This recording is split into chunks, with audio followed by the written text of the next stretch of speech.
Welcome to Super Woo Radio, where we are awakening into being free and sovereign.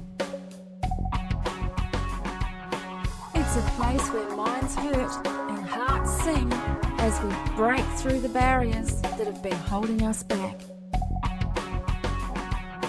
So be prepared to have belief systems confronted as we take the journey of the truth seeker and explore the answers to life's biggest questions. Remember, truth is stranger than fiction. So come along for an awareness expanding experience with George and Jason.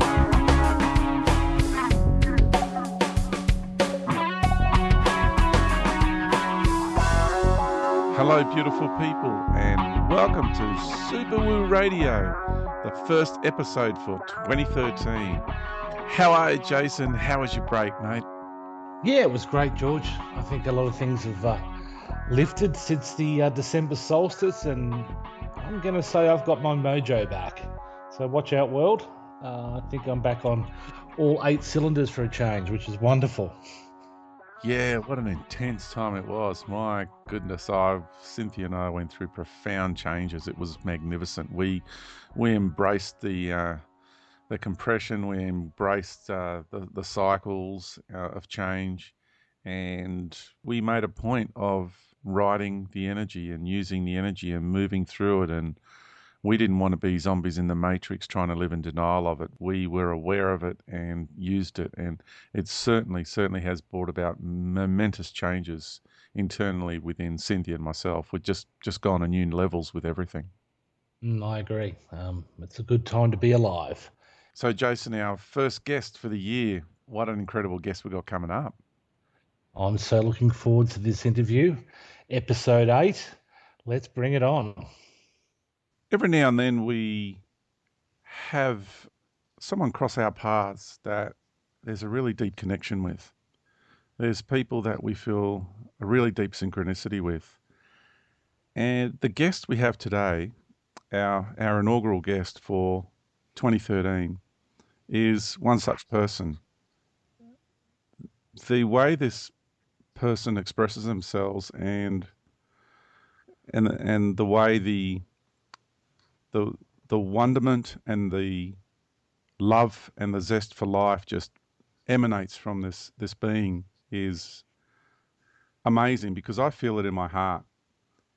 And the resonance of what is being shared, the knowledge, the wisdom, the love for humanity, the love for Mother Earth, and the clarity, real good clarity, and an amazing ability of distinction of life and the game plan of what's going on here on the planet and in the cosmos is nothing short of amazing, really.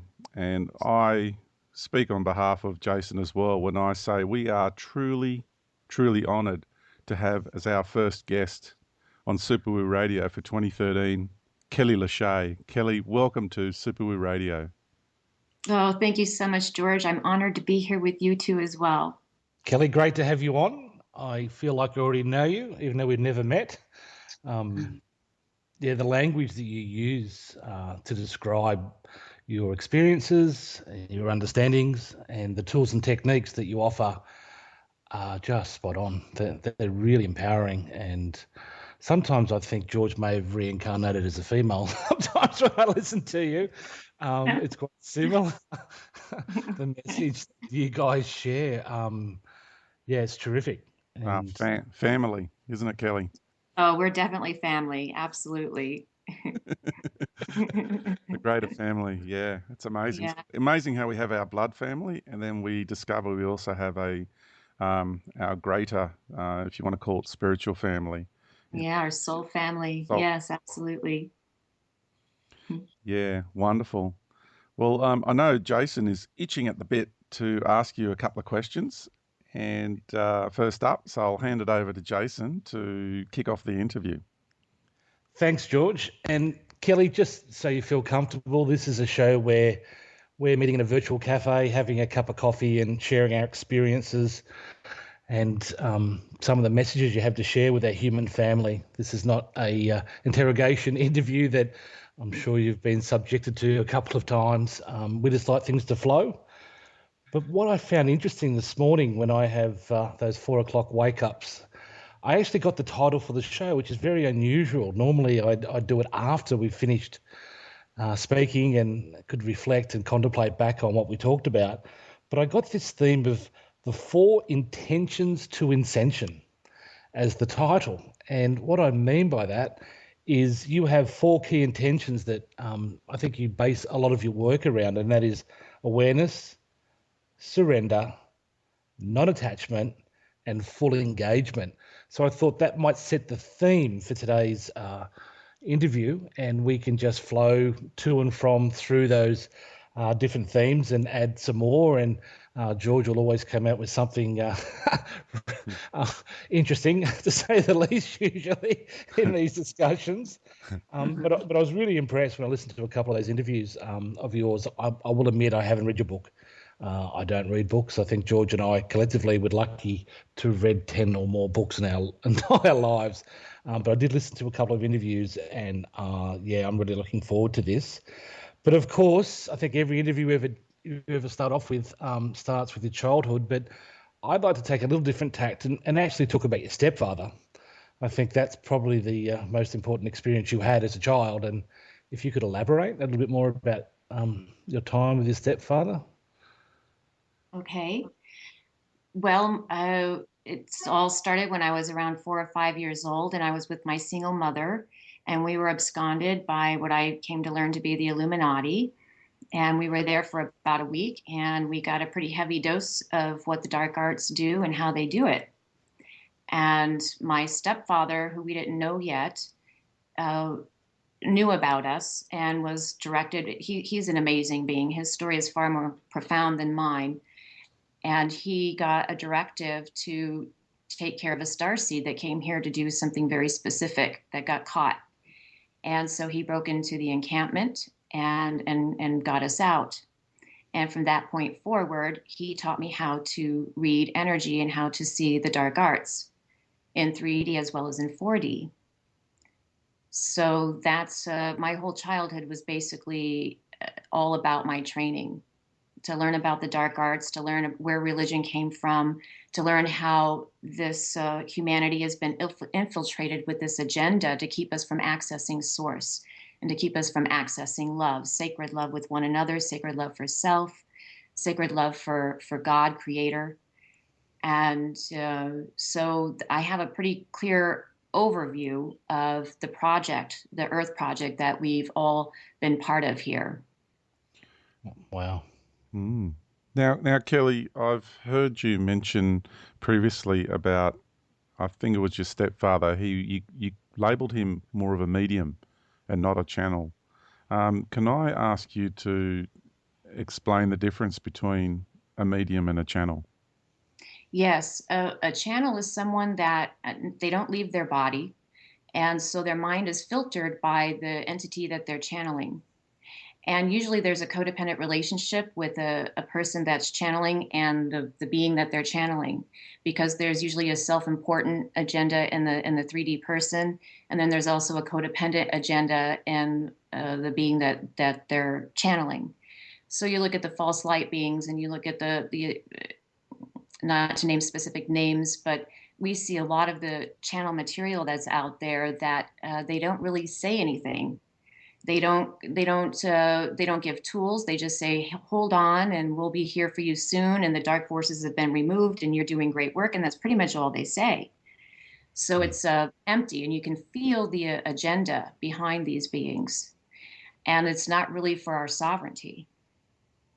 Yeah. So that's very different from a medium. A medium, my father he would actually leave his body, and this multidimensional being would come in and teach me about the whole history of the earth, about the dark arts, about sacred love, and honed my memory forward of where I came from, the other experiences that I've had that are very similar to this, how highly trained I've been to do this work, which is in total relationship to the Ascension. I've been in Ascensions before, and what it's all about. And so that's that kind of information I trust, and I still stay in direct communication with Moda, as well as Source and my Source self, which I call my higher self is Source self, which is not very different at all from Creator, because what I experience when we're on the 13th dimension, which is what I call home, we're all vibrating together as one being, yet we're all individuated as well. Yeah. And we are vibrating this sound together and we're all madly in love with each other and vibrating this resonance and completely fascinated with each other's vibration. We're madly in love with each other. And yet there's always a third. There's still the one that holds us together in this glue, which is this pure loving being that created all of creation. And so I still continue a personal relationship with that being, and I get to go home often. And that's why I can talk about this sacred love, because we're all here to remember that how much we love one another. We would never betray one another if we can just remember that we're all one being. We would understand that if I betray you, I betray myself, because we're one and the same, and yet individuated as well.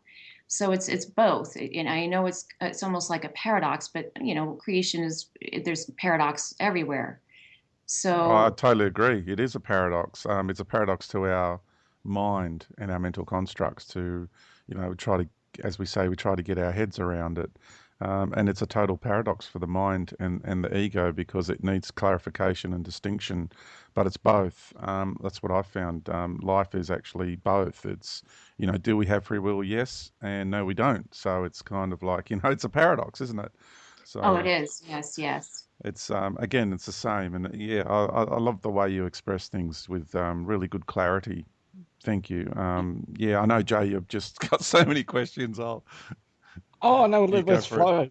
Yeah. But if I'm going to pull it back, I'd like to go back, not to the Illuminati and the Dark Ones. We've been there enough. I think most people on this planet, unless George, you want to go through some of your material again, but I I will think just make one comment in relation to that, because we're not going to pester you with that, Kelly. I do realise it was a very difficult time of your life, and it was a time of great learning for you. And I just want people to understand Kelly is another person that we have the utmost respect for, because here we have yet another person who has gone through the school of hard knocks and has learnt the real lessons of life, really understands it from having walked the path and lived it through experience. So this is where we really identify with you, Kelly, and we understand and we feel your resonance in our hearts of the things that you say and the platform which you speak from, and of that pool of wisdom and your soul essence, that we have that ability to, for those of us who have lived these really challenging experiences, we can see it in others quite clearly. Hmm. Yes, and the main thing that I've gained from it is immunity from the dark forces, immunity from 4D, because I've intricately gone throughout my path, not just in my early childhood training, but I continue my path to have no contradictions with 4D, to have no contradictions, because the bigger picture is that we're all family. When I'm home, Jehovah's right up there with us. Mm. Every being that's in 4D is right up there with us, and we're all family, and we all decided to do this Earth project together. So if we don't have any contradiction with the players or with the structures of 4D, we're at peace with it, and then we're immune from them wreaking havoc or trying to meddle with our business here. And that is a very sovereign state of being. I can journey in 4D invisibly and keep track of what's going on and why I'm still doing this, why we're all doing this together. And we all agreed to do this. The Lucifer experiment, we agreed to do this Lucifer experiment. And that's what the free will was all about, to let chaos take over. And the natural law of existence is there's always this balance. There's chaos and order. And if you just look at the natural law of existence through the fractals, the blueprint of existence, there's always going to be balance. And the ascension is designed to reset a balance after a dark cycle. So that in this cycle, we're at the end of this dark cycle where we've experienced the most extreme chaos. And the way I define that chaos is souls being captured and locked, because these souls that have been incarnate here over these past centuries, many, many, many centuries, they didn't have permission to go back to source before they had to do another incarnation. So talk about prison planet, we're not just talking about humans as being slaves for the Illuminati, but we're also talking about the souls that haven't been back home in a very long time, and they don't even remember what it feels like, and they don't even feel worthy anymore of God's unconditional love. Very So well that's, put. yeah. And Kelly, just on labels and definitions, it sounds like your definition of Illuminati is not all the roads that lead to Rome, but the roads that lead from Rome into off-world premises. Is that, you define it in a bigger term, or do you refer to Illuminati as the 3D banksters and pharmaceutical Yes. companies and all that? Which one is it, the big picture or just the earthly definition? Oh, just the 3D, because the beings in 4D, Jehovah specifically, is in charge of the culture. And see, when you have a 3D reality and a humanity, and they're not called humanity in other 3D realities, but when everything is controlled from 4D, and they're culture creators. We have culture creators, positive culture creators and negative culture creators, and they figured out how to own souls through creating cultures, through creating religions, so that we would never have access to source. So we've been cast out of the Garden of Eden. The feminine, the divine feminine, was cast out of the Garden of Eden. She was called a slut in Mary Magdalene terms, or horror. And so what they did was they created this religion and this culture, whether it be Indian religions, where we have the ascent path that doesn't even honor the earthly pleasures here. And we have just overall the culture here. We don't have any role models for love of self, love of God, and emotional experience and relationship with source. And what they did was they said, okay, so we have just a few saints and Jesus, and those are the sons of God, and everyone else are just mere cogs in the wheel that deserve penance, and we don't even deserve to have a personal relationship with God. They cut it off. And so they cut the umbilical cord off from souls from source. Yeah, this is the I've really come to know lately for myself.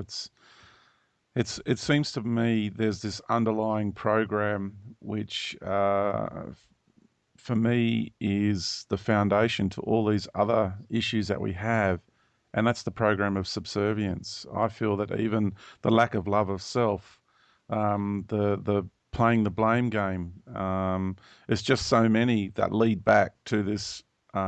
I think this underlying and fundamental program of subservience, and this is when you look at all these religions and you look at the Jehovah's infrastructure, you look at all these other infrastructures, that this culture that you, and I love the way you use your languaging, this culture that this being and associated beings have created. I still feel that the issue of subservience is the key to the whole thing.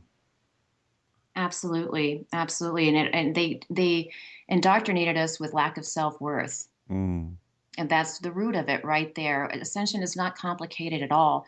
When we can just start practicing self-love, get rid of the things that really don't belong to us. And those are all of the belief imprints that keep us from accessing love for ourselves, love of source, and love for one another. Yeah, it really filters through into our relationships, doesn't it, too? The people we have around us in life. When we understand these concepts that we're discussing now, your whole dynamic of life changes. It's quite amazing. It truly is. That's a liquid mirror. I call it liquid Mm. mirror because everything is a reflection of the soul. But we have this illusion of separation here. So we're in we have amnesia in a certain way. And as we're waking up outside of that amnesia, we're remembering that home, that we're remembering what it feels like to be completely unconditionally loved, not only by source, but by self, ourselves, and by our loved ones. And the practice of sacred love is such a deep thing, and it's one way that we can claim back our sovereignty, because that is the bandwidth of sovereignty, is this sacred love that we can have for one another. How many role models do we have in our culture, in Hollywood, for example, in television or anywhere, where you can see two beings that are so deeply in love with each other to where they've created a third, to where this love just grows rather than ending in divorce. I mean, just look at the divorce rate. Mm. So this deep practice of sacred love is really a big piece for us to hone that frequency inside of ourselves. And something that I've experienced lately is what I call the Holy Trinity. And it's not the Holy Trinity that's in the Bible. The Holy Trinity to me is having a love affair, a deep loving relationship with the earth. And I mean a personal relationship with the Yep. to where we can actually commune with her and listen to her. And I've gotten so many lessons, and I've gotten clarity and guidance from her. She's a very wise being. Isn't she? Yeah. Yes, she's a greatest teacher of unconditional giving and unconditional love. She taught me how to love my children without getting depleted in this culture. And so this is a very, I have a great deal of respect and reverence for her, and a personal relationship with her. And then the other part of the Holy Trinity is with the Son, because they're the two beings that are creating this reality for us to experience our senses. I mean, we have flowers just for our sense of smell, and we have amazing food for our sense of taste, and we have our bodies for our sense of sensuality, so that we can experience love with one another in that specific way. And they've created this for us. And so if we just walk through life without noticing that this great miracle of a gift that's created for this experience, then we're missing the greatest gift. And I call it unbearable beauty, the unobserved obvious, because we're not really receiving the gift.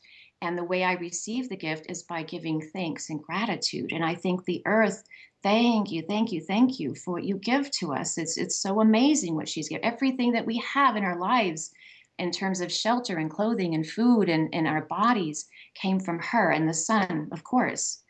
And then they have a personal relationship with the Son as well.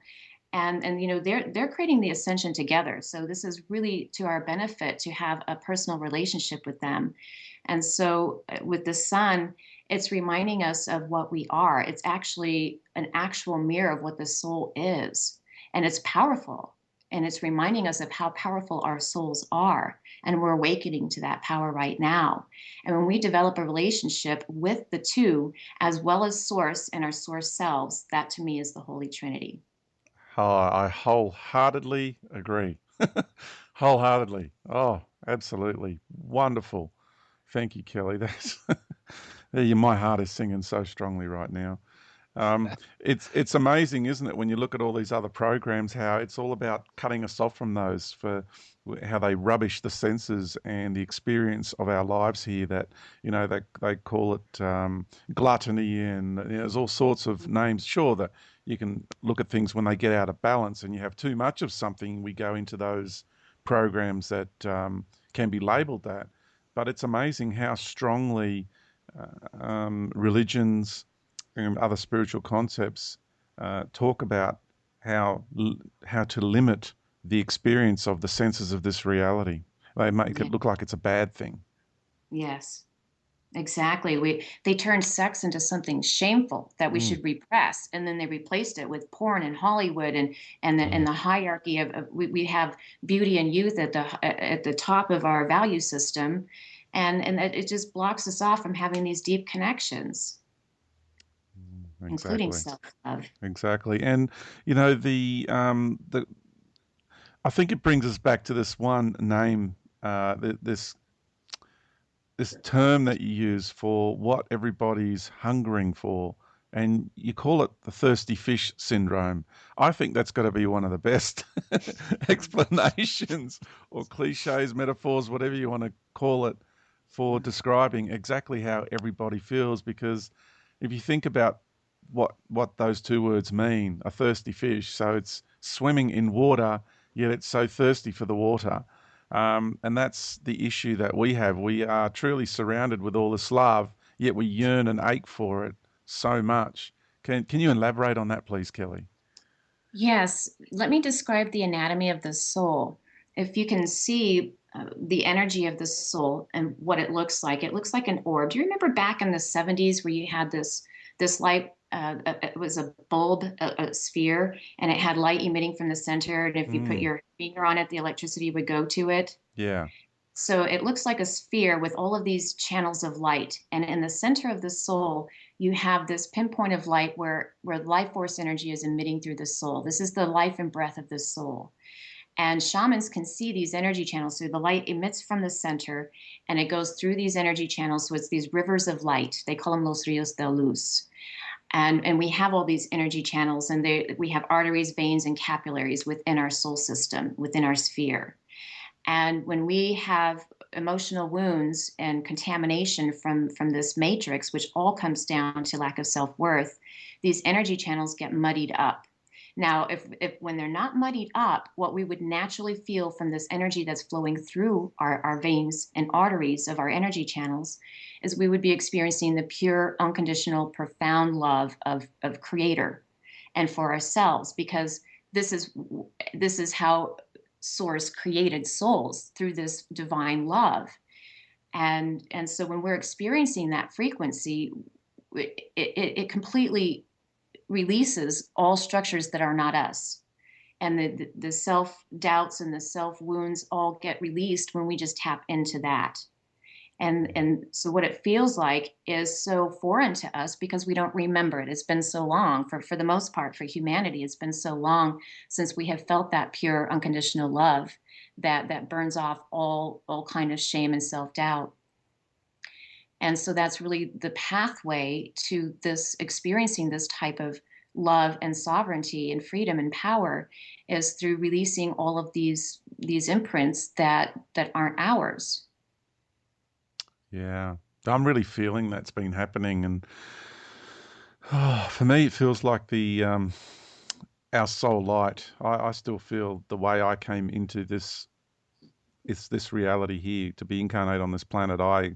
My soul light entered through the core and the heart of the sun, and then to the core and the heart of the planet, and then to the core and the heart of my incarnational vessel. And I still feel that hasn't changed for me. And I feel that my soul light, the light coming from the sun, because when I was a child, it was a golden yellow color. That's what the sun was like.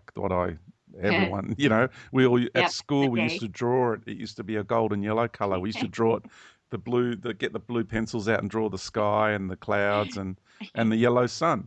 So now you look at it, it's white. Yeah. Just in our lifetimes, it has completely changed.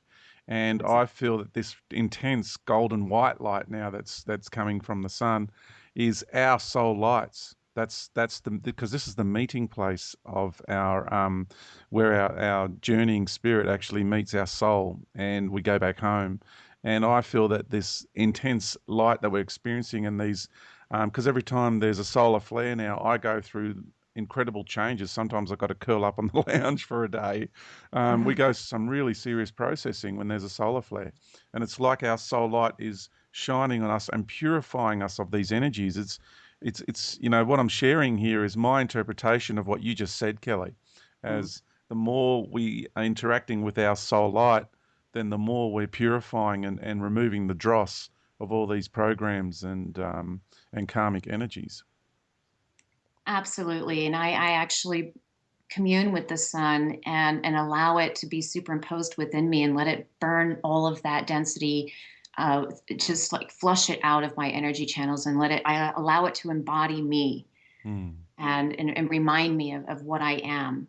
So in that process, I guess what I'm saying here is my interpretation of the process you're doing, because I use the same technique, the same process, is I see not only the sun as an individual being, but in the sunlight is my soul light. So I'm bringing more of me here, and it's my light too that's purifying me, my greater being, my soul light as well. I have the same experience, and it is so sacred, isn't it? Incredible. Yeah. Wow. Yes. Wow, we're off to a good start.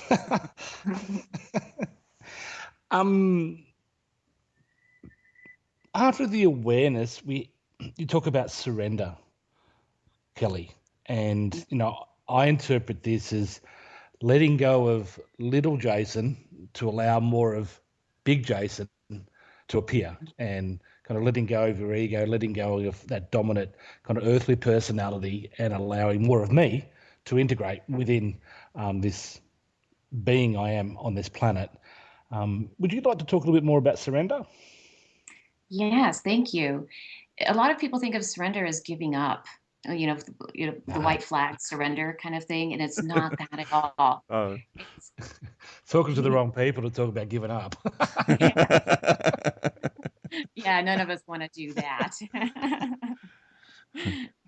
And so surrender to me, the foundation of surrender is developing a personal relationship with Source, because I have to trust something that I'm surrendering to. And because I have spent so much time developing a personal relationship with Source, and it's very personal, I think it's very important for us to have a personal relationship with Source, especially when we're incarnate in 3D. When we're all the way home, yes, we are one with that being. But while we're on project in any other dimension other than that place, then we need to keep that umbilical cord strong, that connection to Source. And it is inside, not outside. But when we develop this loving personal relationship with Source, we get all kinds of clarity and memory of where we came from and what our souls are all about and what we're doing here, why we chose to be here. And so I trust that being because I get pure information from that being. And so when I surrender, I'm surrendering to the illusions that are here. I'm surrendering that. I'm giving up anything that I thought was and allowing truth to come through me so that I can see with clarity and act in integrity on, be on the path of love and to stand for love. And that's basically what I believe this path is about, because the frequency of love is the frequency of sovereignty. Mm. Exactly. Yeah, it's all one and the same, isn't it? Yes. So that's one tier of surrender. And then we're also surrendering resistance. Resistance is when we're pushing it, pushing against something, or we're struggling. And that's always fear. So we're also surrendering fear, and it shows up in all these different ways, like the push, the pull, the agenda. And we're allowing that to be extricated from ourselves, because this is just learned behavior from the culture here. And when we let that go, then we're more free already. So surrender has several different layers of practice in it, but that's the main piece. Yeah, wow, fantastic. Now, when it comes to surrendering, I guess there's a big role of insecurity involved in all of our lives, because people fear, they have the resistance to surrender because the ego's been in control. The mental ego's been in control in that, that environment of the mind matrix with all the programs, and that's where it gets its identity from. It's validated within all these programs. So to actually leave that environment, it goes into a place of vulnerability, but it doesn't want to go there. It has this fear. So what I've got here is, you talk about fear. It's what you describe often, and I love this, is the fear of our own fear. So it's the fear of fear itself is a really core issue here as well. Can I get you to elaborate on that a little bit further, please? Yes, when we recognize that the fear came from the matrix, and then when we're not afraid of the fear, we don't have to be afraid of feeling it. And it passes through us, because feeling is the release of the fear. So what we have going on right now is all of these repressed fears that haven't been able to be expressed through our feelings and our emotions. And so healing really comes down to having the courage to go back to the old, the early times when these fears got implanted. And it usually comes back to childhood. And when we're, whether it's molestation or abusive parenting or neglectful parenting or just unconscious parenting, where we didn't get that reflection of love that we knew that we deserved. It's just perplexing to a baby, especially, and it's perplexing to all the stages of childhood, where especially for souls that came from Source or came from like the star seeds, and they're here going, what's wrong with me?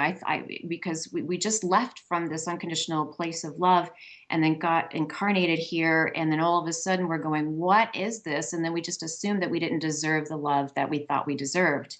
And then that's where the lack of self-worth comes in and the insecurities come in. So when we have the courage to go back to those earlier times and release the fear through feeling it fully, that releases this density, this dark fluid, muddy fluid that can get shot out of our energy channels just through feeling, because feeling is the human translation of energy. And so if the way we can be in charge of our frequency is by increasing our capacity to feel, have the courage to not be afraid of our fears and our insecurities, go in and feel them fully, release them fully, and then replace them with self-love. And then we can increase our capacity to feel and be enthralled with living. Because, yeah, exactly. Because I suppose it's knowing that you actually have the capacity to deal with every situation. When you know that, that's another way of overcoming fear. It's another approach to overcoming fear, another angle on it. Because when we do have these fears, what we're really saying is that energy is more powerful than me, and I don't have the ability to set the boundaries and set what's right with these energies. These energies are controlling me, and they're overpowering me, and they're taking control of my situation right here, right now. So again, for me, these insecurities, this feeling of insecurity and this fear comes down to subservience, because we have this mental programming of subservience that there's other energies out there that are more powerful than we are. So when we can realize that, hang on a minute, I do have the capacity to deal with the situation. I do have the capacity to deal with these energies, and I will allow them to move through me. But ultimately, I am in control of this situation.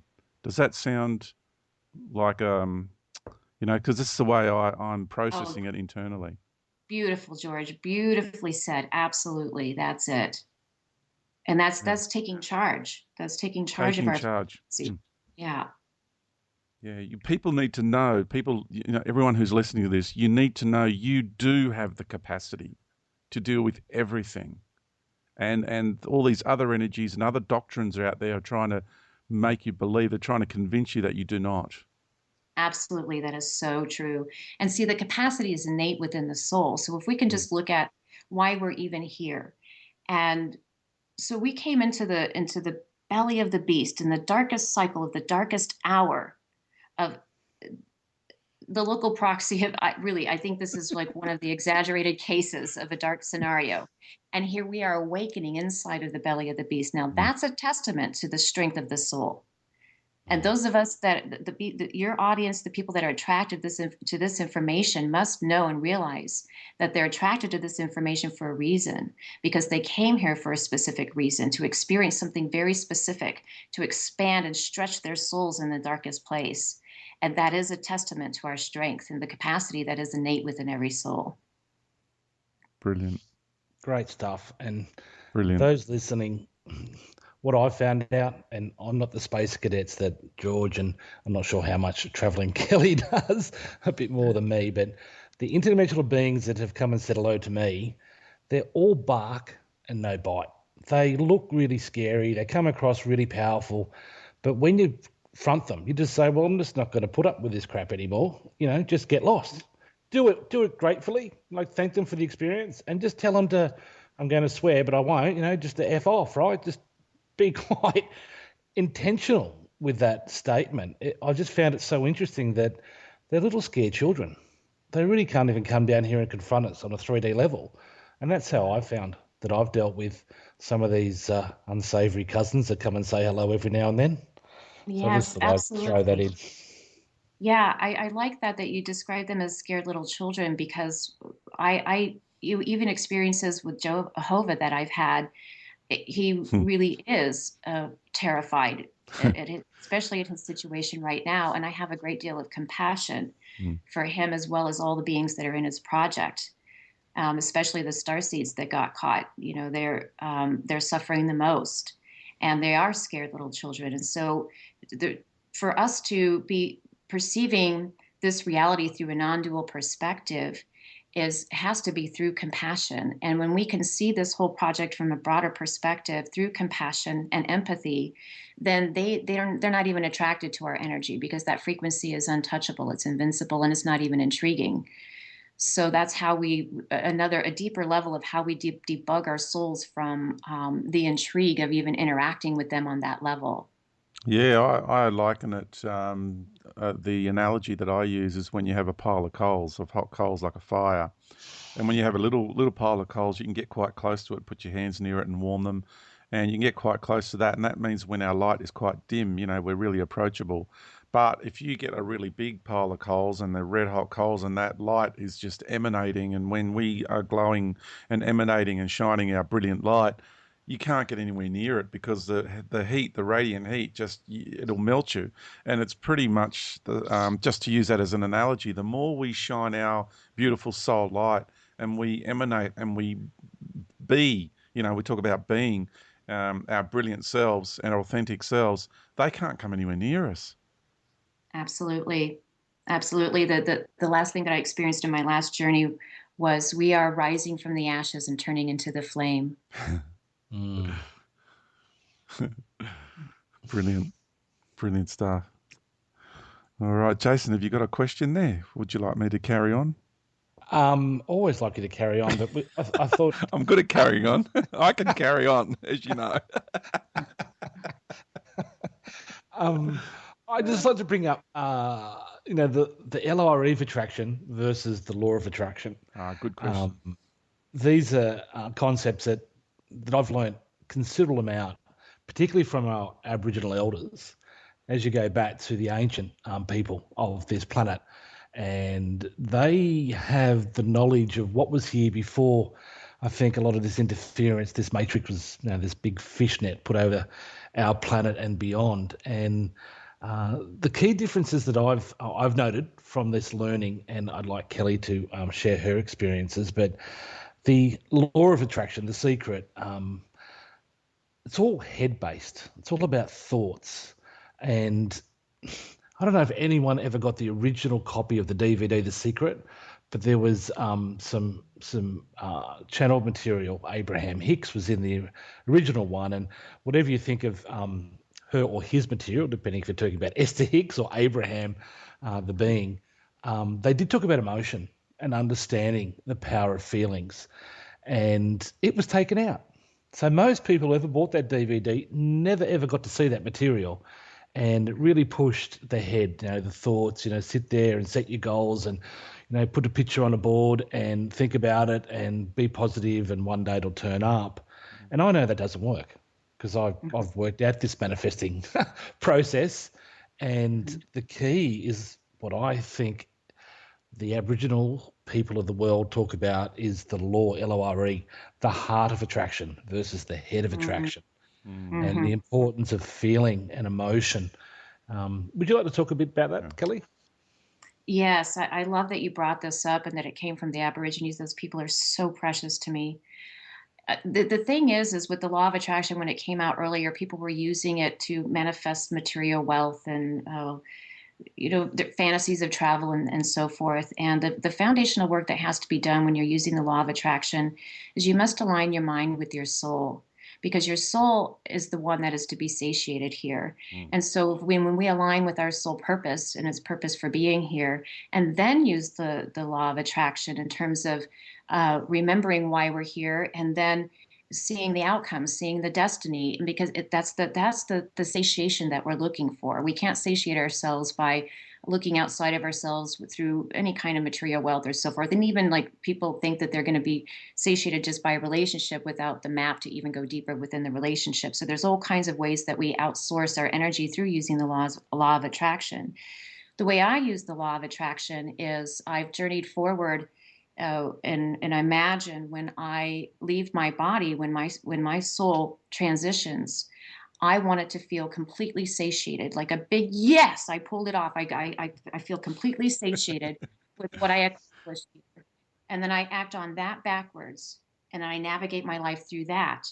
And then I pull in the law of attraction. And my recipe for the law of attraction is acceptance for what is, so that we're not resisting our current circumstance.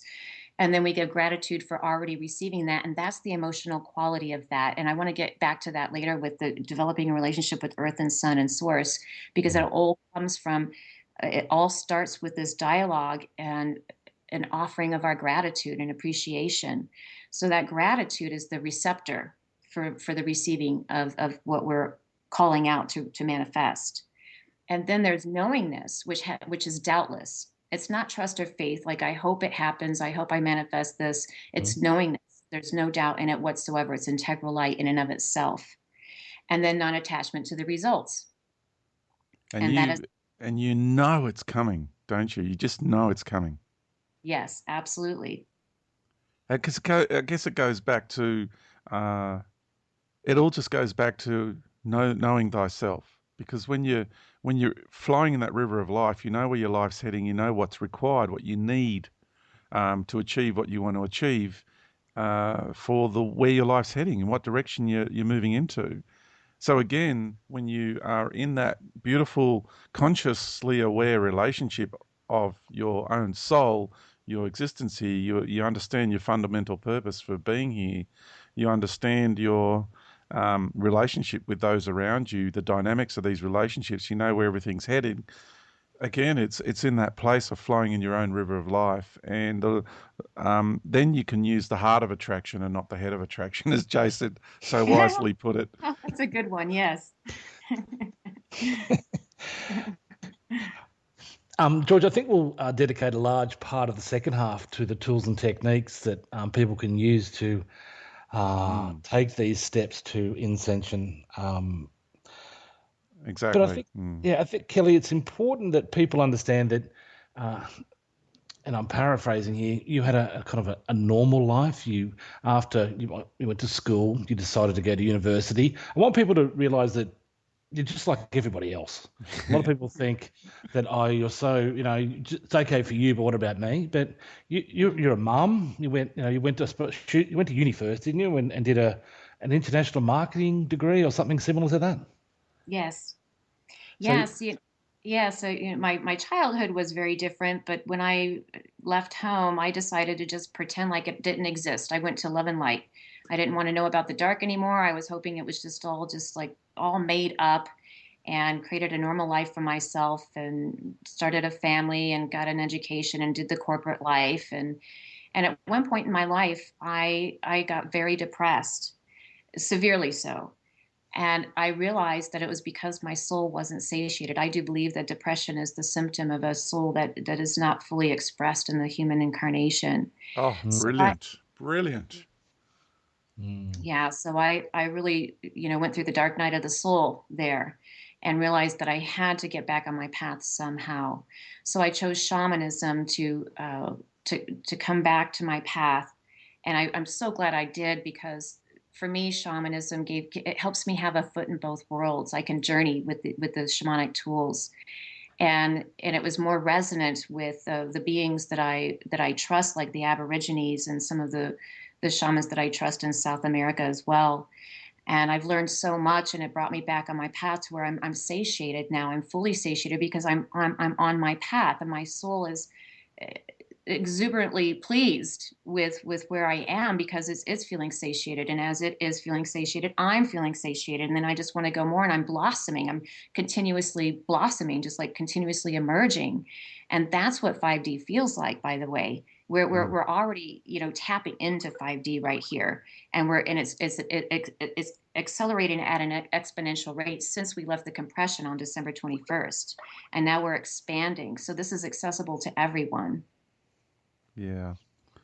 Fantastic. Hey, Kelly, we are going to take a break coming up now. So can you share with our audience where they can explore Kelly Lachey further and see what you're up to? Sure. My website is liquidmirror.org, just like it's spelled.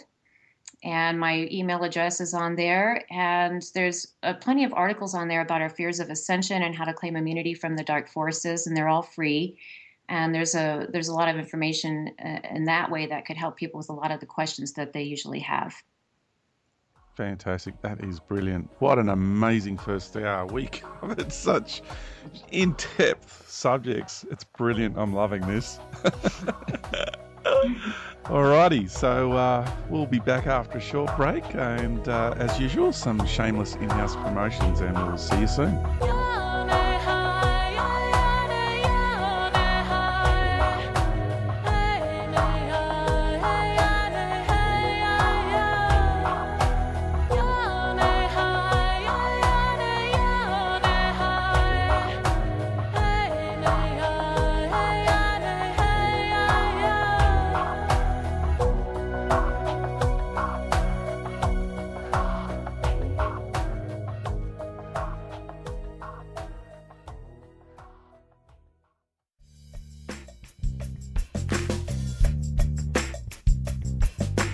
Welcome to ourjourneyhome.com.au, a place where we are awakening into being free and sovereign.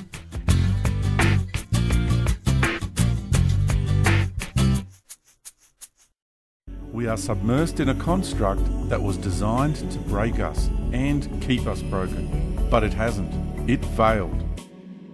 We still go on because we were designed from an eternal template of infinite creativity and not a synthetic house of cards built on pride and false power. Breaking free from the programs and paradigms that hold us down takes courage, endurance, tenacity, and trust. The reason it is so hard is because to be a free and sovereign being, we have to smash every lie, even if it hurts. It is good to be reminded of how resilient, unbreakable, magnificent, and powerful we truly are. And if anything provides a foundation for that, it is the book, Our Universal Journey. Go to ouruniversaljourney.com.au. Ever wondered what's really happening on planet Earth? Who are we? Where did we come from? And are we alone in the universe? Imagine if all we were told was a lie. I know about the illusion, I know about the lies being imposed on the human race. I know about it, and I'm here to expose them, and I will. Throughout history, we have been in contact with extraterrestrial races.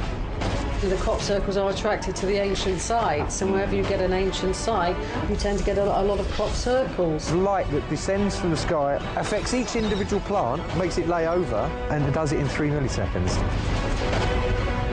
Mother Earth is a living being. The Earth has a force and a consciousness. There's been an agenda to actually manipulate the energetic lines of the planet.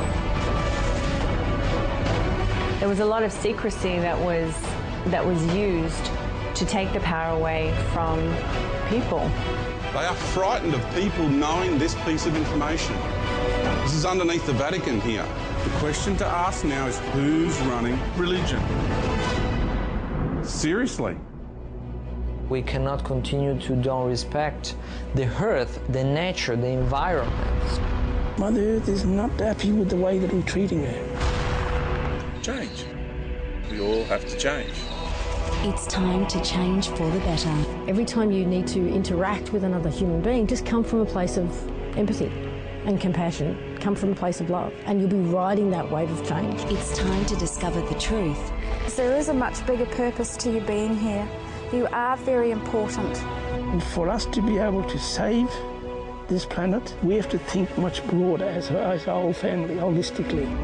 It's time to recognise who we are. This is the core to self-empowerment. This is understanding that nothing has it over you anymore. Finished. Game over. Free.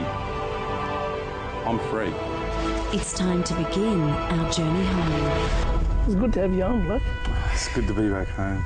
Yeah, it's real good. Our Journey Home, the documentary, now available on DVD and download. For more information, go to ourjourneyhomemovie.com.au.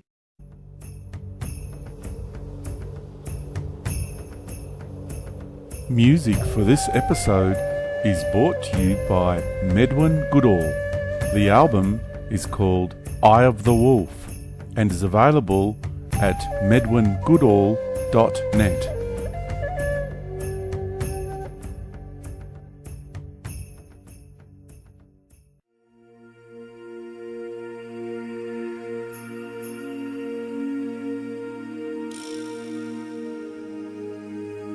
Disen kodal ini junoe dialenda jahib bendane ina wahojon hojonje wahe ninsen hojon haslinche ayonishne di ina el inigi juno.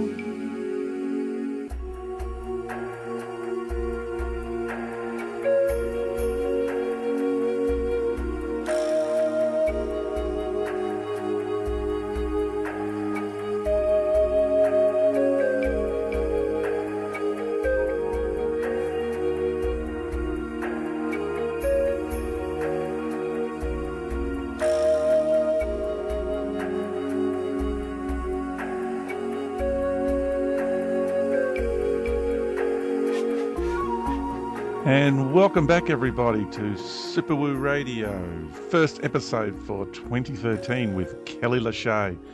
Fantastic stuff. We are like, two pigs in a mud trough here. We are having so much fun, like kids in the candy store. But I tell you what, on the break, we had some fantastic little discussions behind the scenes, and we have this next hour coming up. We have got an incredible array of subjects to cover.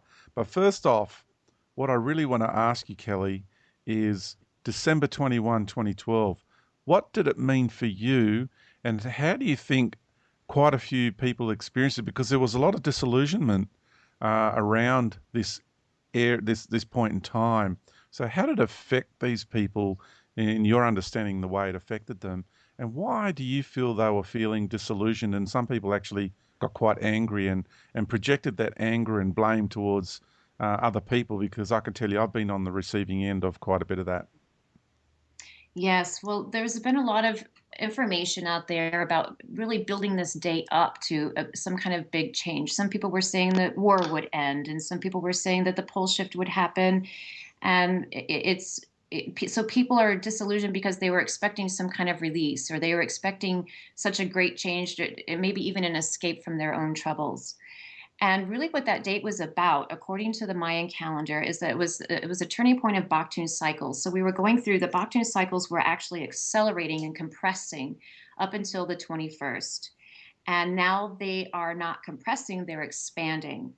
So I experienced a great shift myself. The compression, that things aren't as tight, things are more loose, things are easier to work with, things are easier to manifest. My intentions are manifesting more quickly. So this is actually a great time to be alive, because we did the turning point. We came out of the compression. Not only that, but it was also the end of the cycle of the patriarchy. So now the earth is officially in charge. And there's still going to be a grand transition. Absolutely. There is still going to be a pole shift. Scientists are measuring the pole shift already. So it's not like anything has changed. It's just that we put so much emphasis on the date, all of the information that's out there on the internet. A lot of people put so much emphasis on the date, dramatized it, and then people were relying on something, and so they feel a letdown. But it's really not necessary. The ascension is still very palpable. I mean, just look at the pole shift to begin with. Then you look at the cycle of the sun. Now, the cycle of a sun is, it starts out red at the early stages of a sun. The life cycle of a sun is, it starts out red, and then it goes yellow, and then it turns white, and then it turns blue. So now we're watching the sun turning white, and I can see the blue center when I journey with the sun. So we've got the shift, and we have the sun, and then here we have Hunab Ku, and now scientists are measuring this frequency that's being emitted from the center of our galaxy. Now, the way I think of Hunab Ku, which is the center of our galaxy, as a black hole, is the in-breath, the local proxy of the in-breath of God. Now, if we can, and what the scientists are saying is, the frequency that's being emitted from the center of our galaxy at this time is measuring as 100 times a supernova. This has never before. It's never been measured before, and scientists are freaking out, like, what is this? So what you've been talking about all along, George, is still actually happening. It's palpable. We can see it in the sun, we can see it in the earth, and we can see it in Hunab Ku. Now, what do we do with that without going to any fears of it? Because a lot of people have fears of ascension, and we have fear of God, we fear of death, fear of annihilation, fear of a loss of self-identity, fear of pain, fear of panic, fear of not making it home, fear of lack of capacity to make it, cross over, fear of emergence. Even some people are afraid of emerging and leaving their comfort zones, and fear of missing the moment, like it's going to happen without me. So people have all these fears, and they're not necessary. And I address each and every one of those fears. If people can resonate with any of those fears, I answer the opposite truth of these fears in one of the articles on my blog. And when we can just release those fears, the next step is to develop a personal relationship, an intimate relationship with the sun, the earth, and Hunab Ku. And Hunab Ku is actually inside of us. It's in the center of the heart, in the center of our soul. So the ascension literally isn't ascending anywhere, it's incension. And when George, what you were saying with this self-trust piece, and it's trusting self, and it's trusting source self, and trusting the earth and the sun. And the only way to do that is to develop a relationship with them. And the way I do it is to have a dialogue with them. I ask questions instead of meditating, sitting in silence. I ask questions, and I always start out with my love for you, my love for you. I offer my deep, deep gratitude. And then I receive gratitude back from the sun, the earth, and source. And Yeah. then the dialogue begins from there. And then the clarity begins. And then the self-trust develops. And then I'm willing to, whatever the moment happens, I feel prepared because I'm not afraid of falling. There's no place to fall from love. Brilliant. It's very comforting because it takes care of all the fears in all of this. This is all happening for us, not against us. And the ascension is a very organic design for, like the homeostasis. When chaos gets a little out of balance, the ascension is designed to take any situation back into balance. So everyone's going back to source. No one will be lost. This is not a non-exclusive project. Every person, every soul, including Jehovah, is going all the way back to source when this ascension happens automatically. That's just the design of an ascension. Yeah. Yeah, eventually they'll get there. Whether they do it this time round or another cycle, I don't know if they're going to make it this cycle or not, but they'll certainly. Yeah, the way I see it is that everyone goes back to source for sure, because that's what the suction cup of Hunabku is about. Now, that doesn't mean that that everyone goes to 5D or beyond. It means that everyone gets reset. It gets back to source. They get to awaken into what they truly are without all of this contamination muddying up their self-perception or their self-identity. And then plenty of souls are going to go to 3D because they're not finished with their experiences in 3D. So they'll go to other 3D existences, other 3D realities to still play that out. But those realities won't be as out of imbalance as this place is. Some beings will still prefer to go to practice 4D experiences, and some beings will go to 5D. Some beings will go all the way home. But to me, the ascension means that all souls go back to source, and then everything is reassessed from there. And there's so much support. There's tons and tons and tons of beings per soul that are here on the planet right now that are around us to support us through this process. Because once we cross over, we're going to need that familial, the family around us to help us understand what we're experiencing and to help us decide where we're going to go next from there. Amazing. Everything you just said is exactly what I've been saying. We just parallel just so much about this wisdom of life. It blows me away. My heart is in such synchronicity with what you're sharing. It's amazing. I've got a couple of follow-up questions, if I may, or just to tease out a bit more information regarding. The first one is meditation versus contemplation. I've been through this process myself, and I spent years studying TM, and then I did a binaural beat holosync meditation technique, and I used to bliss out. Geez, did I bliss out like taking ecstasy pills. And I found that state of nothingness and realized there was nothing there.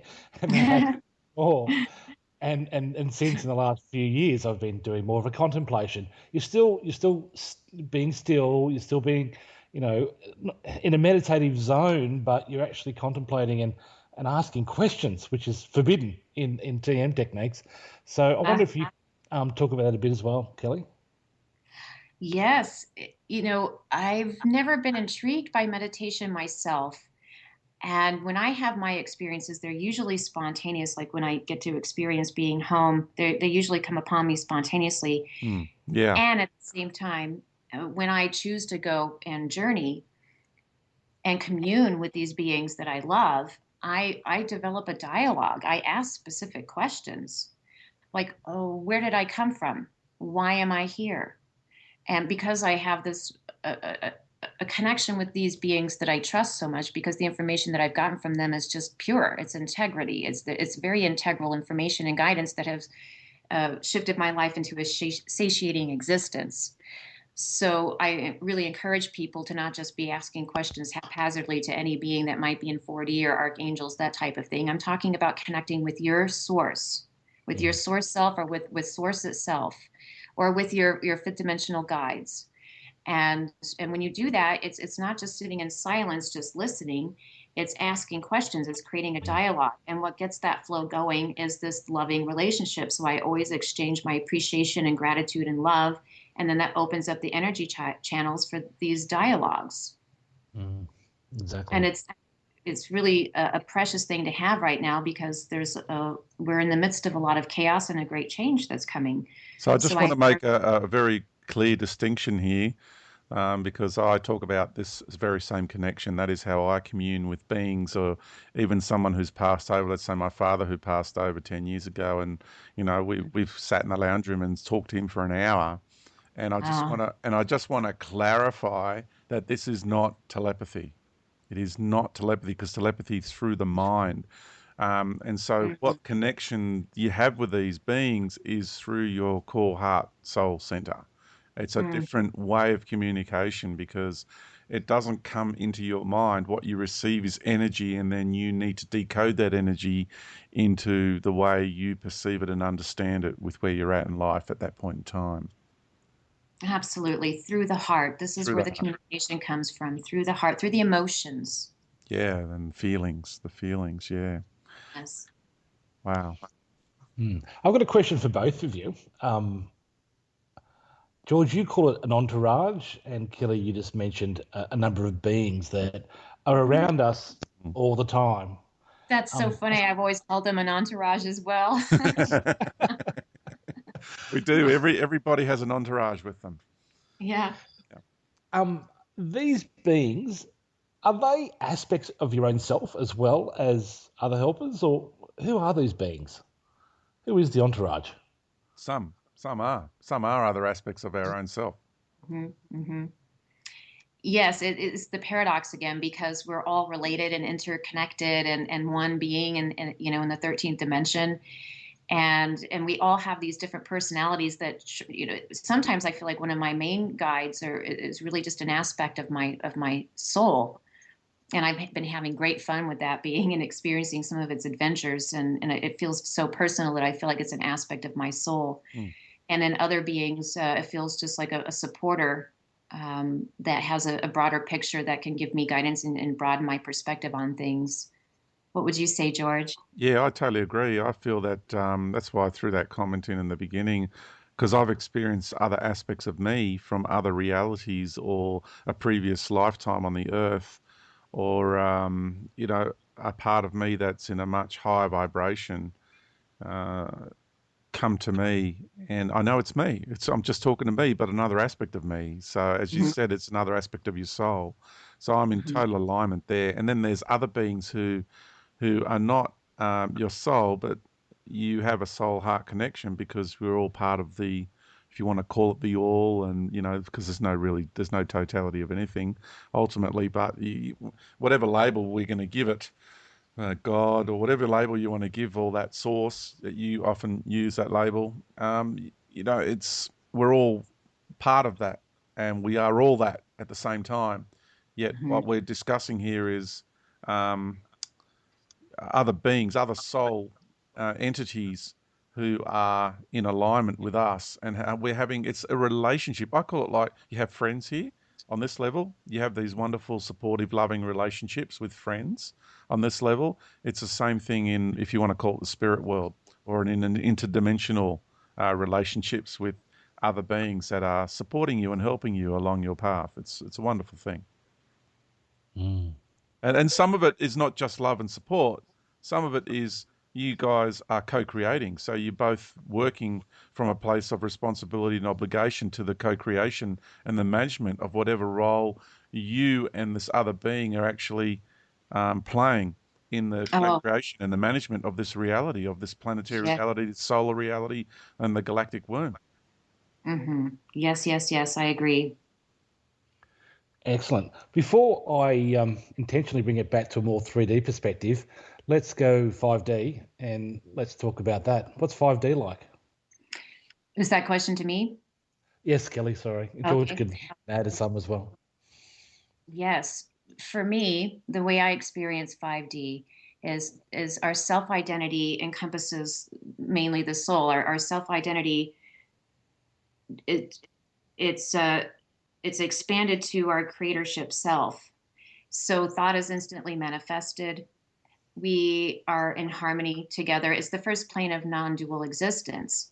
So there's plenty of traction. There's still plenty of creativity. There's still, we have luminous bodies, for example. This is one of the prophecies of the Hopi as well as the Inca, is that the earth is turning into a star. She will be a luminous being, and beings that choose to stay with her, and there's not going to be that many that choose to stay to be caretakers of her, but they will be fifth dimensional beings, and they will be homoluminous beings. Well, what homoluminous means is we are light beings. So thought is instantly manifested. We create our environment. We create our own culture, and our culture will be based on harmony and love and exchanges of gifts, full on freedom to express our gifts without any competition. The Aborigines know this more than any culture, I think, on the earth. And so it's exuberant living. It's continuous emergence. It's being enthralled with your own emergence, enthralled with your own creativity, and everyone is equally enthralled with each other's creativity. Yeah, that's the key there, that little bit there. We're all enthralled with each other's creativity. Because when I experienced out there, when we all have our own universes, we are so fascinated with the way each one of us is expressing ourselves in the universe, and we're itching at the bit to get inside of it and experience it. And this is the wonderful, wonderful nature of this co-creation and the excitement of it when someone, especially when someone comes up with something new. Yes, absolutely. It's very similar to the 13th dimension to me, because we're realizing that we're resonating together. There won't be betrayal or competition or jealousy in that dimension. No, there isn't. There isn't in the fifth. It's all so harmonious and just love it. I love that state of being because it's so creative and so participatory as well. Yes. And supportive. We're supporting each other in our exploration of ourselves and our expression of ourselves. It's and we're learning how to anchor that more and more down here. I mean, the three of us, if we had tried having this conversation 20 years ago, we were in a totally different vibration and space. But look at us now, how much 20 years down the track, we have anchored so much more of ourselves, our 5D selves. We are becoming, we're bringing that energy in because we're transforming this reality into that energy. So we need to bring more of it in and anchor it into this plane, don't we? Absolutely. That's how we are the creators of the ascension, and that's why we're here. And Dolores Cannon says that we're always automatically reverberating back and forth between 3D, 4D, 5D without realizing it. Well, now we're awakening to it and realizing that really I'm feeling more 5D nowadays than ever. Exactly.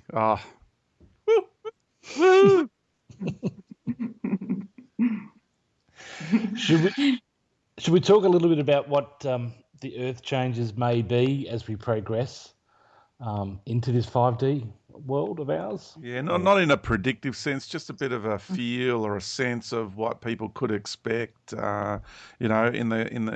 Because of when we have this really deep and intimate relationship with our Earth Mother, we sense what she wants to do as a planetary being. So, what do you feel? Where do you think she's headed, and what sort of changes do you think she needs to make on her planetary embodiment, meaning the Earth's crust and the natural environment and the way us as a humanity is, experiencing this environment she has provided and facilitated for us?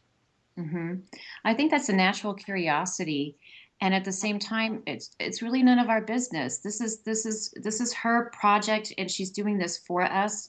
And I do believe the sun and the earth are coming together and watching what humanity is doing right now and stretching it out for everyone to get the most out of this opportunity to be alive right now. And so you notice that there hasn't been that many earth changes. There were so many more earth changes that were predicted for this time. Yeah. And they haven't happened. The ETs didn't come down like they said they were. So we're creating sacred space here. This is a sacred birth that is about to happen. And so it's larger than us. We don't need to worry about the earth changes and our physical safety. We're just falling into the loving arms of this ascension process. Her loving arms, the sun's loving arms, source's loving arms, and really just surrendering to it and being grateful for this experience, because this is probably going to be one of our favorite incarnations ever. Even if it doesn't seem that way at this point in time. Yeah, sometimes it doesn't seem like that at all.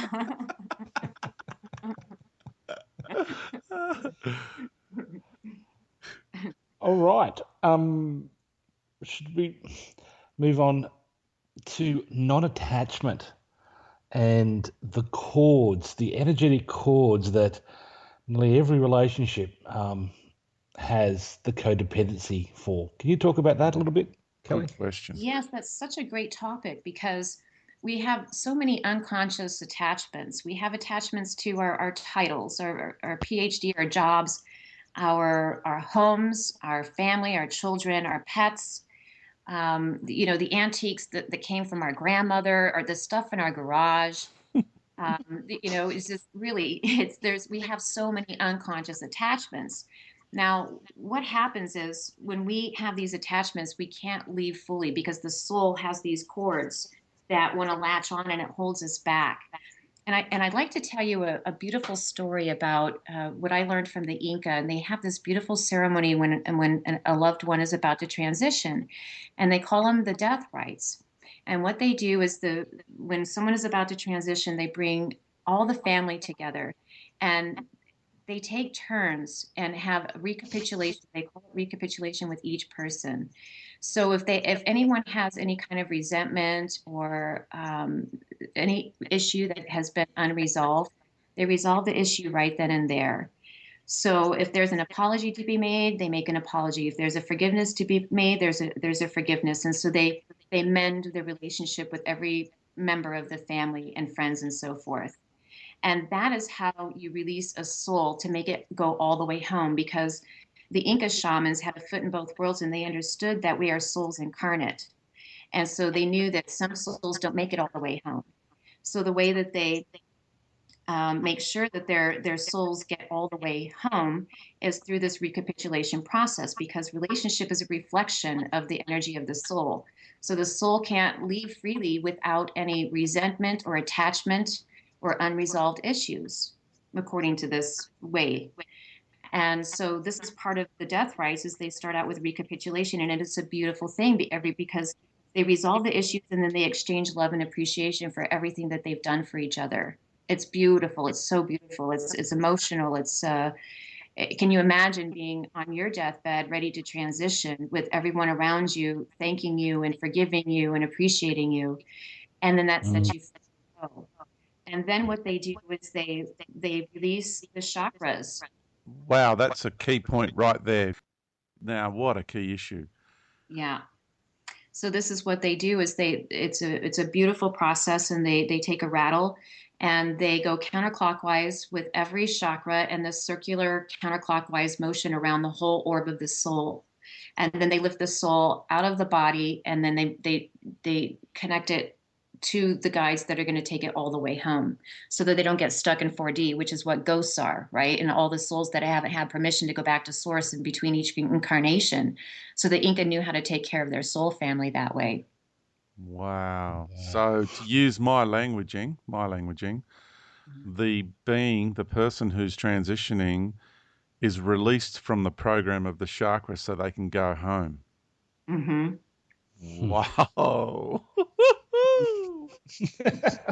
Yeah, baby.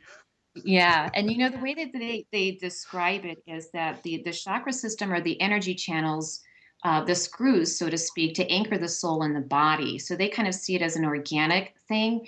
And they also realize that the matrix is working against the soul.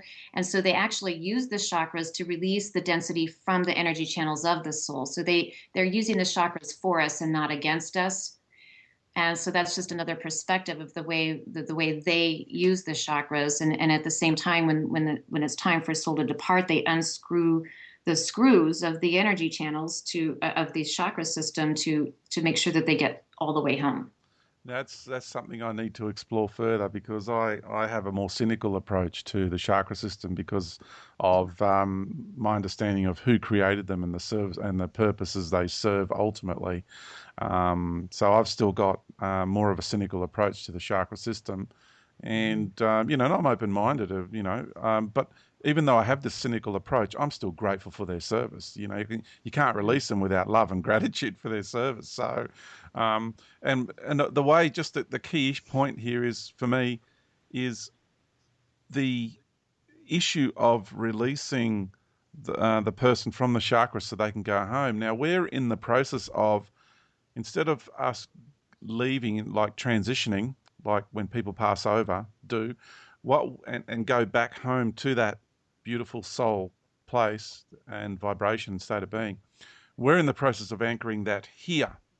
So this is where what I say, the information I'm sharing is coming into play. We need to consciously release ourselves from the chakra system now while we are here, so we can anchor more of our soul light here and turn this place into that beautiful home soul light place, if that makes sense.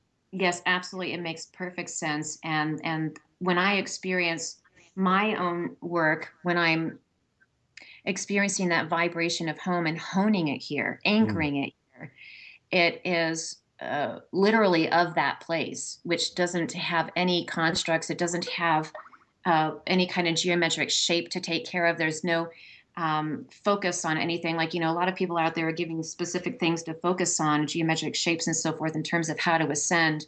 And it's more organic than that. It's spherical. So when I experience my soul in that plane and I'm anchoring that frequency here, honing that frequency here, it is a spherical, free being with no structure in it, other than the toroidal fields of this infinite energy that's cycling through me. Yeah. Wow. Do you relate to that? Wow. Yeah. Yeah, we are talking the same language. We really are. Oh, amazing. Oh, I'm just flying high right now. You zapped him. Oh, crikey. I'm just bathing in so much love and joy. It's amazing. We're resonating together. We are. Kelly, you actually mentioned a really good technique called recapitulation. Can you maybe use an example of how you use that personally to deal with some of the wounds in previous relationships you've had over time? Yes, I would. There's a book out there called Beyond Fear by Don Luis Miguel. And this book inspired me so much. He's a Toltec shaman, and he works with the sun as well. And the process is to make a list of all of everyone that you've ever known. This work inspired me so much that I decided to close myself in a room for 3 days and go through every person that I remembered interacting with, including all of my, personal relationships and past relationships, and even relationships that I had with kindergartners in my early days, and my father and my mother. And I took time with each one to do this recapitulation so that my soul could be free to continue in healthy relationships. That's really why I was doing it back then. Because when our soul is withholding any kind of resentment or unfinished business, that holds our frequency down. And I wanted to be free from that density. So I literally took every single person that I've ever known into my heart and did a recapitulation, which is forgiveness when we need to offer forgiveness, or apology when we need to offer apology, and then appreciation for each other and the soul contract that we did together, and then to break the contract. Totally amazing. That's, I share the same technique, but in a different way. And I've often said it's about expressing our love and gratitude to anybody who's ever caused you hurt or pain. And you go back through your life and you look at each scenario and look at the wisdom gained from each experience. And then once you do understand the wisdom you have gained from those experiences, you can then release the person and release that energetic charge from your system, and you become free from it. Yes, it's so freeing. I came out of the room after those 3 days a completely different person. I just felt so much lighter, and I had all of my energy free to be creative and then explore my path in another way without all that holding me back. And I still do it today.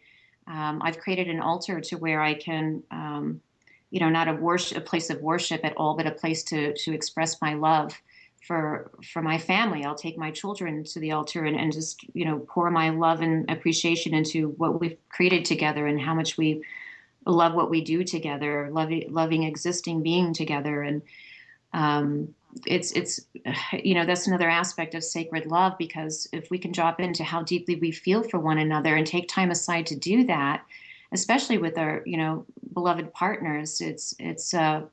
There's so much more love that we have access to that we don't remember, and it's up to us now to remember that deep, deep experience of emotional appreciation and love for one another, and that's also honing that frequency here. So it's just to clarify things for people when you say alter, because all sorts of reactive programs happen when someone hears that word. It's like, you hear the word God, and then all these reactive programs start to happen. So with alter, I think it's the same thing. What I gather is what you're talking about is creating just a sacred space or a sacred place or a sacred space within your home or wherever you want it to be. Could be in your garden, wherever. Is that place that you, with intent, deem pure and sanctified, that you can go to and be away from mobile phones and emails and what have you, and just set your intention and be connected to that beautiful soul essence and what I suppose you can consider our divine essence and our divine sovereignty. Exactly. That's exactly what it is. It's a sacred space where I create my sovereign state of being and practice the love that's in my heart. And I do use stones and feathers to represent those, so I can flip my insides out and have some kind of virtual reality to practice my love of all souls, because my love isn't just confined to my family. I also connect with the souls that are suffering here and remind them of what home feels like and remind them that they're going home soon. This love needs to anchor. And so I use my altar to anchor that love, and it's also my practice of manifesting my intentions, and because it's not just now isn't just time to be complacent and laid back. Our intention is very powerful, and we can create the outcome of this thing that we're doing together. Yeah. Wow. So that is just so powerful and pure. I love it. I love it, Kelly.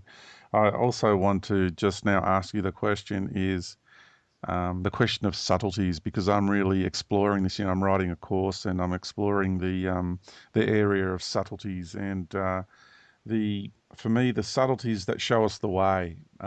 We have so much noise going on. I'm calling it the buzz and the buzz factor. Everyone's chasing the buzz factor, and in the matrix. And I just feel that the subtleties that come along that show us the way, we miss so many of them because we are so preoccupied in these mental paradigms and mental programs, and I will say ideological spirituality, and so many people are also caught up in intellectual spirituality.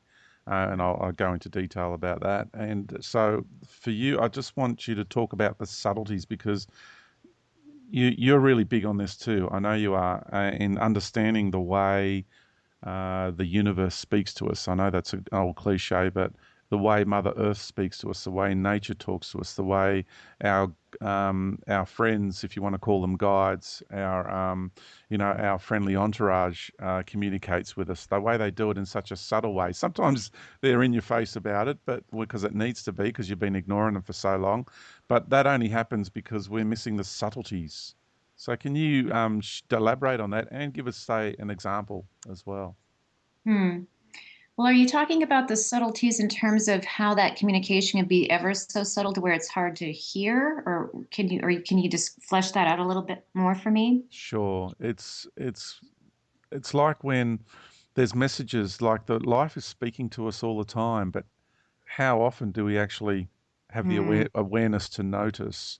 And it can, and it's very subtle. Life is very subtle and graceful, and the way soul guides and nurtures us is very gentle, very subtle, and very graceful. Sometimes, if we're being stubborn about it, we will be dragged kicking and screaming in a particular direction. But that's only because we've ignored it or denied the message for so long that it's gotten to a desperate situation where we need instant realignment or realignment over a very short period of time. So our life circumstances change very dramatically over a short period of time. But we can avoid all that drama if we learn how to read the subtleties. Yes. Oh, that's such a beautiful question, because our senses have been numbed. So it's hard for us to hear the earth's voice, because her voice is soft and subtle, as well as the sun, as well as source, or even source self. So to sensitize ourselves, and I shared this with you before, I used one of my animal totems, and my power animals is the cat. So if we can just imagine right now how a cat walks through a forest, let's say a jaguar, for example, and it has its senses. Think about how a cat hears in the jungle when it's about to hunt its prey. It has a very acute hearing. And then its eyes have a different sense of seeing than we have, very, very piercing, very broad as well.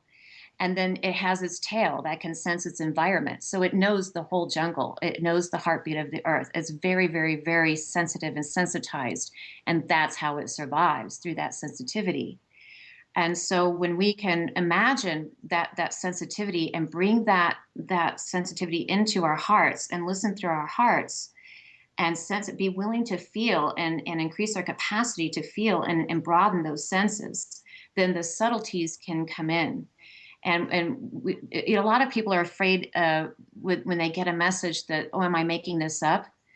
Well, really, in shamanism, the journey reality is equal to 3D reality. There's no difference. Imagination is creation in 5D. So why can't we just allow these conversations to happen? Trust yourself, and trust that you're hearing the subtleties of these precious souls that we're wanting to commune with, the earth and the sun, for example. Well, that's the whole point. They are very subtle in their communication. They have a particular flavor, frequency. Whereas if you have a being that's posing as an ascended master or an angel that is trying to point you in a particular direction and wants to give you guidance for its own agenda, that energy has a different flavor to it. Oh, absolutely. They're not subtle. They're a little bit more aggressive and forceful and dramatic and impressive. And you should be able to recognize them that way. I think that's a good way to describe it. I loved that statement you made, using sensitivity to navigate your way, because I think this is really important for the starseeds and indigos and all of us who have had our sensitivities so heightened that we've always felt overwhelmed by this reality. And being able to actually use our sensitivities to our advantage. So in other words, navigating our way through this reality through our sensitivity. Through our senses, absolutely. And the groundwork for that is because we've been numbed out, and then we've stuffed all of these stored, repressed wounds and feelings. And so the foundation of this work is to really have the courage to feel those repressed feelings that we weren't allowed to feel in childhood. Remember, we've been taught not to cry. So that's the first step. And now growth is so accelerated, it's easier to do this now. So I encourage everyone to really drop in and let those go, so that then it's safe to open up to our senses and feel again. Oh, crikey. I love this stuff. Yeah, this is great. So we've really covered a lot of stuff here, and healing the wounds, and I think I'm going to borrow one of your lines here, Kelly, but finding the gem in every wound. I really like that. Being grateful for every adversity. I just think that's tremendous. But one other subject matter I think is just as important, and we haven't covered as much as I think we should, is that of self-love. And another line I've heard you use is the appreciation for existing. Just for exist. That really hit home with me. And I know you've got a technique called the self-love mirror, and maybe we can talk a little bit about that. Okay, so first of all, the frequency of self-love is no different from the frequency of God. So this is a very powerful frequency. Now, when we do mirror work, which is intense work, what you're doing is you're looking at yourself through the eyes of God, which again is difficult to remember because that memory has been kept from us. But up right now, this is the key point for us to remember that, because this memory is innate in every soul. So if we can look at ourselves through the unconditional love of Creator's eyes upon us, then that dissolves all of our self-judgment, all our lack of self-worth, all of our fears, all of our perceptions of incapacity. And what replaces it is the sun self, the explosive, exuberant experience of existing. And that is the only satiation that there is for any given soul. Wow. So this work is very profound. And to active self-love, it heals all physical wounds. It heals all physical disease. It heals all emotional wounds. And it sets you free. Talk about the path of sovereignty. It really starts with self-love. Absolutely. Here. Mm. And Brilliant. it's the metaphor for the sun, for a star, isn't it? Absolutely. That's what the sun is here to remind us of, that that's literally what we are. Wow. And that's, I've often said, people talk about star seeds and they think, oh, they're an ET that's come from the stars. I don't see it that way. I think that's just one level. I see that we are star seeds means we're bringing our starlight, literally. We are stars out there, and our soul light, which is a star in itself, on another level, on the highest level. And we are anchoring that light here. So we're a seed, and we are now sprouting and birthing and becoming these beautiful light beings here on this planet, which is transforming this world. Oh yeah, absolutely. That's how I see it as well, George. It's really beautiful. Can you see the unbearable beauty of it? Unbelievable. And I love that, the unbearable beauty. Magnificent. Well, before we wind up, George and Kelly, we've gone through 3 of the intentions to Incension, and the last one I've got here is called full engagement. Let's talk about that. This is my favorite part. Full engagement is when our senses as humans are fully engaged. So now all of a sudden we have access to appreciating our existence here right now, loving living. And so the unbearable beauty filter has to be in place for that, so that we can be enthralled with everything that we see. We're at peace with everything we see. We have acceptance of what is, even though we can see the suffering. But when we can anchor in 5D already, we're perceiving things through a non-dual perspective already. And then we can make peace with what we see, especially when we can see the big picture that the suffering is over soon. And then when we can tap into our senses even more, with now when we smell a flower, it's more enticing. It's more, what would be the word for that? It's because I remember smelling flowers back when I was a little girl, and it was whatever, and then later in life, oh, okay, nice. And nowadays when I smell a flower, it's like, oh, how could this be created just for the senses of my nose? How can this exist? Just something just was created just so that I could experience this sense, the smell, the scent. It's sacred. This is a sacred miracle that's been created for us. And then the food just for our taste buds, and then our bodies for the sensuality, and then our hearts and our emotions to experience love, and talk about loving existing. This full engagement it has to be a part of it, so that we can actually drop into our emotional experience of this place, and allow ourselves to be fulfilled just by the enthrallment of it.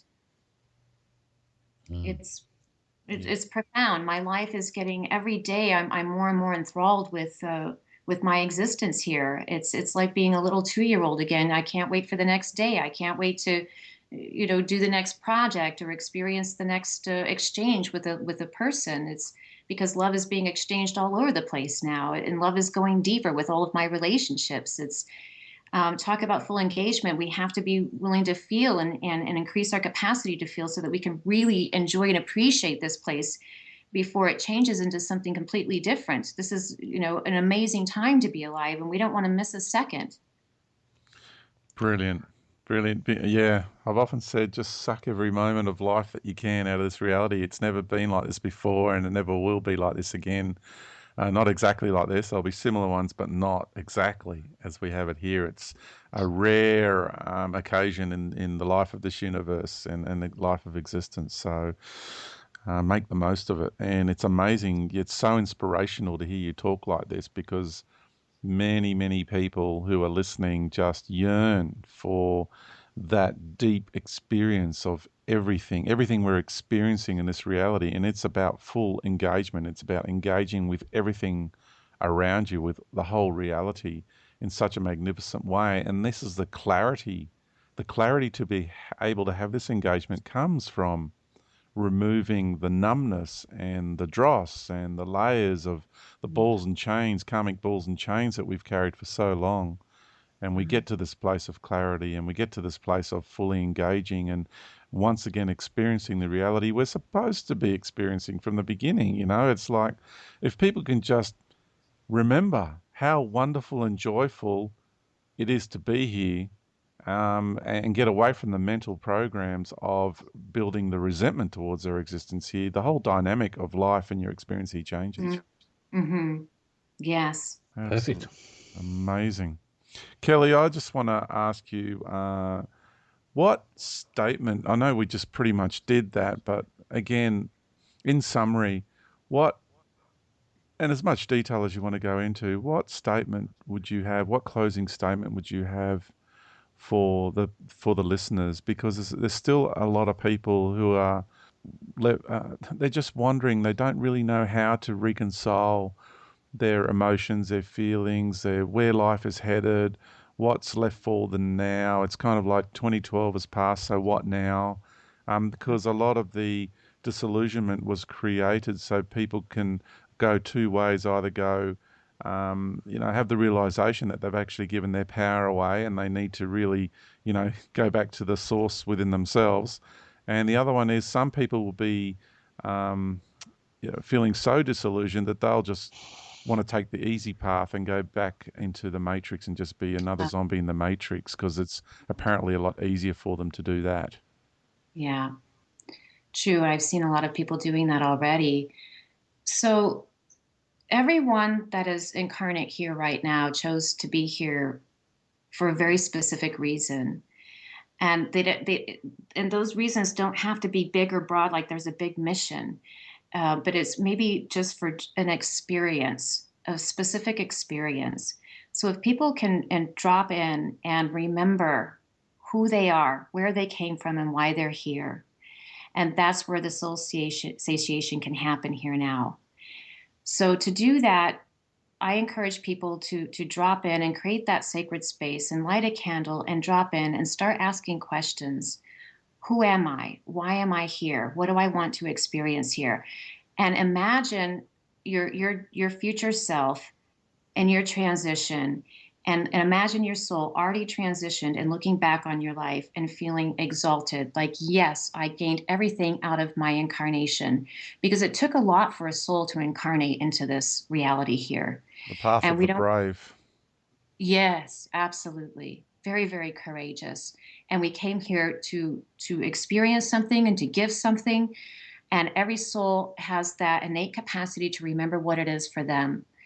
And when you do that, you can navigate your life forward from there. And so I encourage people to create sacred space, sit down and sit still and ask questions. Where did I come from? Why am I here? And what do I need to do to feel satiated here and now? And that's how I got on my path. Simple as that. It is, isn't it? It's just so simple when it comes down to it. That's what I love about authenticity and the organic way of life. It is so simple. And that's to keep it simple. Get away from all those complex programs that say, that tell you that the way it should be done. And just keep it simple and organic. Mm-hmm. Well, I so deeply want to thank you, Kelly, from the infinite and eternal depths of my soul essence, for agreeing to be a part of Subaru Radio and share your wisdom and shine your brilliant light. We really are grateful to have true sister in life to share this information with. It was a tremendous interview. I really think you've nailed the process. Having the awareness to realise the world is just not what it seems and what you've been taught. Surrendering, letting go of your lower ego and incorporating bigger aspects of yourself. The non-attachment, letting go of those cords, severing those cords so you're not dependent on someone else and they're not sucking the life out of you.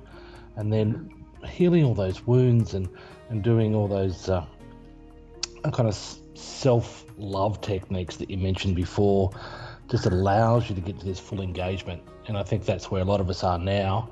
And everyone who's interested should go to Kelly Lachey's website. It's liquidmirror.org. There's a lot more information there. Her books are available and some other materials. And I just encourage everyone to go there, have a look and implement a lot of these techniques. I know I have. Sure, I didn't know about Kelly until today, but it works. It's worked for me and it'll work for you. So, Kelly, Thank you so much. It's been tremendous. Oh, such a pleasure. Yeah, thank you. All right. Well, thank you to the listeners too for hanging in to the end of the show. I'm sure it's been fully engaging. Time has just flown past. When we cover subjects like this, we do transcend time. We do literally transcend time because we're experiencing a higher vibration, and we certainly have with Kelly. So thank you again, and thank you to you listeners. This is Super Woo Radio, and we will see you next time. Shine bright, everybody. Spirits of the mountain, moving with the wind, gathering up the power of Mother Earth's medicine, offering her sacred gift, messengers from the mountain with blessings for the people.